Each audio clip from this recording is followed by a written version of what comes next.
پاکستان کے قومی پرچم کے بارے میں معلومات۔ اسلامی جمہوریہ پاکستان کے قومی پرچم کا سرکاری نام پرچم ستارہ و ہلال ہے۔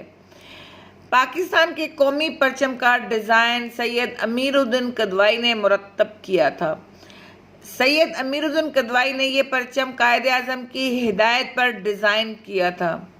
اس پرچم کو 11 اگست 1947 کے روز پاکستان بننے سے 3 دن پہلے قومی پرچم کا درجہ دیا گیا تھا۔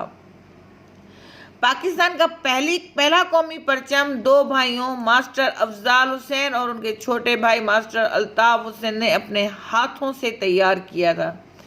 قومی پرچم کا تناسب 3.2 ہے، یعنی چوڑائی سے 1.5 گنا زیادہ لمبائی۔ مثال کے طور پر اگر پرچم کی چوڑائی 2 فٹ ہے تو لمبائی 3 فٹ ہوگی۔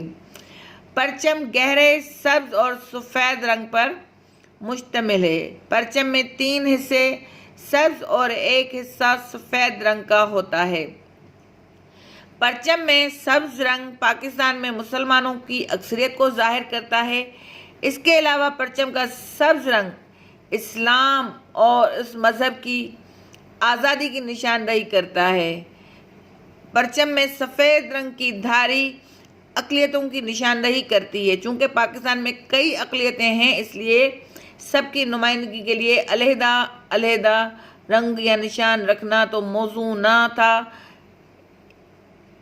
اس لیے پرچم کا ایک حصہ سفید رکھا گیا۔ چونکہ سفید رنگ سب رنگوں کا مجموعہ ہے تو اس سے تمام اقلیتوں کی نمائندگی ہوتی ہے۔